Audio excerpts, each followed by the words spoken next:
अस्सलामुअलैकुम। कैसे हैं आप सब? उम्मीद करती हूँ आप सब ठीक होंगे और मैं भी बिल्कुल ठीक। आज का दिन जी बहुत ही अच्छा और अल्लाह ताला के शुक्र के साथ शुरू हो चुका है और दोपहर के खाने की तैयारी करने लगे हैं और टाइम हो गया यहाँ पर 10 बज गए। चलिए जमी से पूछते हैं कि आज हमने क्या बनाना है।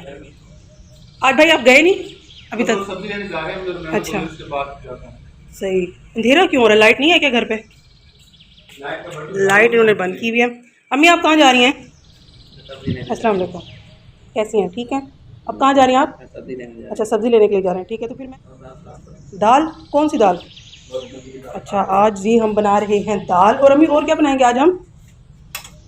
अच्छा, ये दाल। अच्छा, ये साफ़ करनी है अम्मी? ये तो पैकेट के अंदर नहीं होती, साफ़ होती है तो फिर। अच्छा चलें जी, ये मैं साफ़ कर लेती हूँ। आप सब्ज़ी लेने जा रही हैं?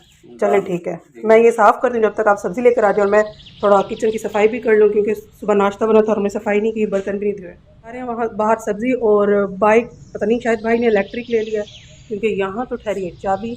पूछते हैं, चाबी के बगैर जा रहे हैं भाई। भाई आप गए नहीं? लो, चाबी अंदर ठहरी और आप ऐसे जा रहे हो। तो क्या इलेक्ट्रिक बना लिया आपने बाइक को? ये लें चाबी, तो फिर जल्दी से लेकर आएँ। आज अम्मी और क्या बना रही हैं आप? सब्ज़ी जब घर पर है पड़ी फिर आप। अच्छा, तो आज आपने पकोड़े बनाने, वो जैसे रमज़ान शरीफ में बनाते थे? चलें ठीक है, चलो शाबाश, फिर आप ले आओ, मैं घर की सफाई कर लूँ। है और दरवाज़ा मैंने बंद कर लिया। वैसे तो हमारे घर में इतना गंद होता नहीं है, क्योंकि हमारे घर में कोई बच्चे तो है नहीं, लेकिन ये है कि किचन थोड़ा सा जो है ना वो मैसी हो जाता है। और वैसे तो मैं साथ के साथ बर्तन धो देती हूँ, लेकिन आज जो है ना बड़े भाई ने भी नाश्ता करना था, तो उनके काम करते करते तो मैं किचन की सफाई नहीं कर पाई। तो चलिए जी, धोते हैं बर्तन। बर्तन धोते हैं। ये स्पंज जो है इसको मैंने चूल्हे पर चढ़ा दिया, क्योंकि हर 2 दिन बाद ना मैं इनको नीम गर्म पानी से धो लेती हूँ। ज़ाहिर है जी, हमने अपने बर्तनों का ख्याल खुद रखना, और जिन बर्तनों में हम खाते हैं वो साफ़ करने वाले ही खुद साफ़ ना हो जरासीम से, तो फिर तो हम समझो कि जहर ही खा रहे हैं। तो इसके अंदर मैंने 2 ड्रॉप्स ये डाल देती हूँ लिक्विड के। तो ये अच्छे से ना गर्म हो, जब ये गर्म होगा तो इसके अंदर जितने भी जर्म्स होंगे वो ख़त्म हो जाएंगे। क्योंकि अम्मी आ जाएंगी तो फिर अम्मी कहेंगे कि मैं इतनी देर से गई हुई थी सब्ज़ी लेना और तुमने सफाई ही नहीं की। सबसे ज़्यादा जो इंसान का वक्त गुजरता है ना घर में, वो किचन ही है।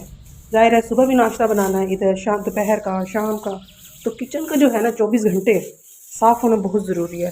किचन साफ़ रहता, खाना बनाने का दिल ही नहीं करता।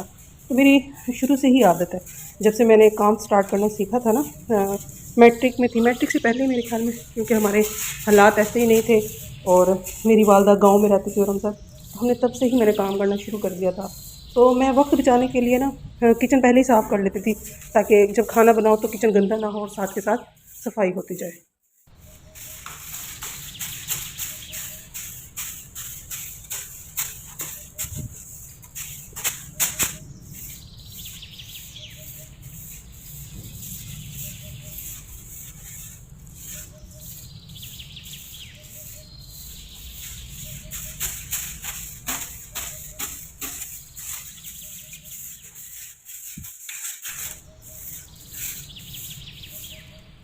अंदर आ जाए, आप किसने रोके यहाँ पर? आप भी आ गए? आज दफ्तर नहीं गए? भाई ये तो चटाई ना यहाँ बिछाते ताकि हम यहीं पर बैठ के सब्ज़ी बना लें। मैं सब्ज़ी इधर आके रख दें। लाएं भाई, जल्दी करें। ये इधर ही बैठ जाते हैं ना, फिर सारी सब्ज़ी बना लेते हैं। हाँ, मैं भिगो देती हूँ दाल भी। चटाइयाँ बिछाते ना तो जो भी गंद होगा एक ही साथ इकट्ठा हो जाएगा। हाँ, इसको सीधा तो करेगा, दोनों हाथों से कर लो। चले मैं यहाँ सब्ज़ी रख दें, फिर मैं बना देती हूँ आपको। ठीक ले आई हैं और मैं जो हूँ सब्ज़ी को ना बना रही हूँ। तो आज हमने दाल भी बनानी है और अम्मी ने कहा है कि हम थोड़े से पकोड़े भी बना लेते हैं। तो पकोड़े जब रमज़ान शरीफ में बनते थे तब तो बड़ा इंतज़ार होता था, क्योंकि मेन डिश यही होती थी, तो बहुत मज़ा आता था। तो रमज़ान शरीफ के बाद आज हम फिर पहली दफ़ा ये पकोड़े बना रहे हैं। तो दोपहर के खाने की तो समझ नहीं आती इंसान क्या बनाए। तो भाई, एक भाई दाल खाता नहीं है, तो दूसरे के लिए हमने कहा चलो हम थोड़े से पकौड़े के साथ बना लेते हैं।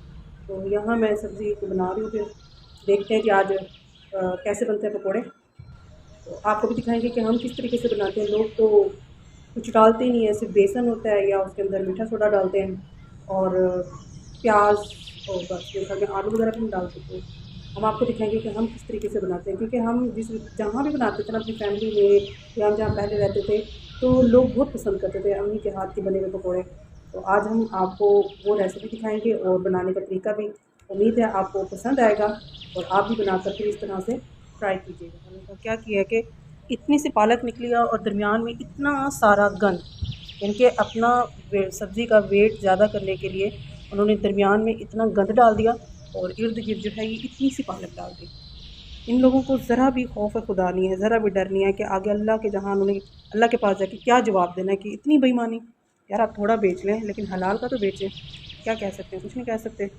तो जी ये सिर्फ सारा बीच में पानी, जिसकी वजह से उनका जो है वज़न बढ़ जाता है और ज़्यादा पैसे ले लेते हैं। यहाँ पर जो है पकोड़े बनाने का सामान जो है तकरीबन रेडी हो चुका है।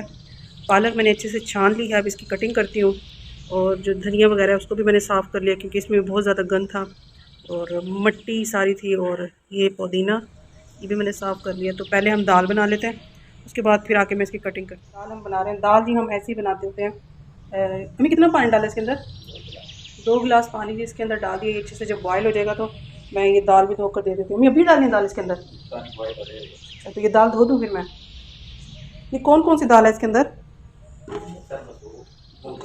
अच्छा मूंगी और मसूर की दाल है। ये मैंने आधा घंटा इसको भिगो के रख दिया था और अब इसको हम अच्छे से धो दें। इसमें ऑयल नहीं डलता इस दाल के अंदर, वो तड़के के अंदर थोड़ा सा डल जाता है बस। और ये बहुत मज़े की बनती है। अगर कोई डाइट कर रहा है तो ये दाल ज़रूर यूज़ करे, जो बहुत मज़े और यमी की बनती है। अच्छा यमी मैंने धो के रख दिया है, फिर आप ये पानी जब बॉयल होगा इसमें डाल दूँगे। और बाकी ये जो मैंने किचन की सफाई की थी बिल्कुल क्लीन लग रहा है अब, और जब काम होगा तो फिर वैसे हो जाता है। टमाटर भी डालने दाल के अंदर? अच्छा चलिए वो टमाटर ले आते हैं हम। बाकी चीज़ें कुछ भी नहीं डालनी, बहुत सस्ती सब्ज़ी है, नहीं भी है ना कुछ तो दाल बना लो। आज मैं वैसे महंगाई का दौर है तो ये टमाटर ये ले लें। कितने प्याज डालते हैं आप? 1 प्याज। तो 1 प्याज इसके अंदर डालेंगे और 1 टमाटर डालेंगे। तो ये कितनी देर पकेगी फिर? ये दाल बहुत मज़े की बनती है, हम तो हर दूसरे दिन यही बनाते हैं और इसका बहुत अच्छा टेस्ट होता है। ये जो है बनने के लिए ठहरा दी है और अब हम यहाँ पर पालक काट लेते हैं। बहुत ही मज़ेदार पकौड़े बनते हैं।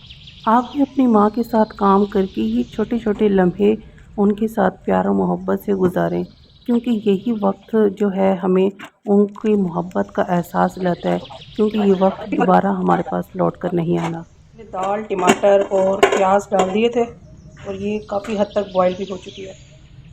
तो जब ये पानी खुश्क हो जाएगा ना और दाल गल जाएगी तो फिर हम इसके अंदर घोटना लगाएंगे। उसके बाद ये पकौड़े बनाने की तैयारी हो रही है। तो यहाँ पर जी बेसन को हमने अच्छे से छान लिया है, और क्योंकि छानना वैसे तो लोग तो नहीं छानते लेकिन छानना ज़रूरी है क्योंकि कीड़ा वगैरह या कुछ, क्योंकि ये हम तो नहीं जानते ना कि कितना पुराना उनके पास पड़ा हुआ है। लेकिन ये फ्रेश ही है जिस शॉप से लेते हैं, लेकिन फिर भी छान लें तो बेहतर है। तो ये इसको मैंने छान के रख दिया और देखते हैं अम्मी उसका मसाला बना रही हैं। मम्मी मुझे नहीं काटने देती, कहते हैं कि तुम ये काटती हो तो जो पकोड़े को मसाला जो है ना वो खुद। यहाँ पर जो है ना आलू काट रही है, उसका पकोड़ों का सामान बना रही है। मैं काट रही थी तो मुझे नहीं काटने दे, कहते तुम मोटे मोटे काटती हो तो मैं खुद काटूंगी। तो फिर अम्मी ऐसा बिल्कुल भी नहीं था कि मुझे ये काम करना नहीं आता, लेकिन अगर माँ के एक लफ्ज़ की खुशी उनको ये एहसास दिला दे कि आज भी उनके बच्चे उनके बगैर अधूरे हैं, आज भी उनके बगैर कोई काम मुकम्मल नहीं हो सकता, आज भी जब तक वो हमारे साथ हैं हम उनके बगैर अधूरे हैं, तो ये छोटी छोटी सी खुशियाँ उनको एहसास दिलाती हैं कि उनके बच्चे उनके बगैर अधूरे हैं।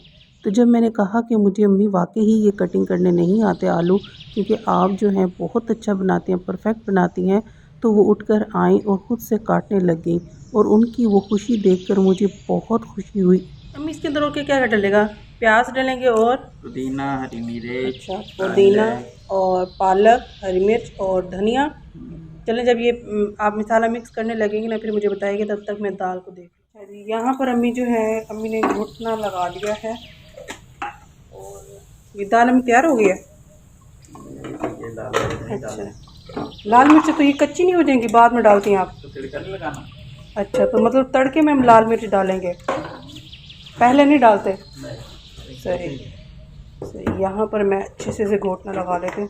तो ये देखें जी बहुत ही मज़ेदार दाल बन गई है और इसका टेस्ट जो जायका जो है ना बहुत ही मज़ेदार बनता है। आप इसके साथ उबले हुए चावल, ज़ीरे वाले चावल ले सकते हैं और रोटी के साथ भी खा लें। अच्छा ये हम इसका लहसुन और ज़ीरे का और अम्मी लाल मिर्च कूटी हुई मोटी वाली उसका वो इसमें तड़के में डालेंगे ना, निकाल लें जैसे। जो है लाल मिर्च मोटी वाली, ज़ीरा और लहसुन। अब इसके अंदर हम थोड़ा सा पानी का डालेंगे छट्टा।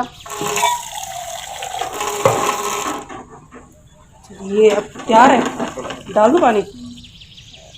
गर्म तो होने दो, गर्म नहीं हुआ, थोड़ा सा गर्म हो रहा है। ये जो है दाल को तड़का लग रहा है, बहुत ही मज़ेदार किस्म की दाल जो है ना, ढाबा स्टाइल में दाल तैयार हो रही है। तड़का बहुत ही ज़्यादा मज़ेदार और खुशबूदार लग रहा है।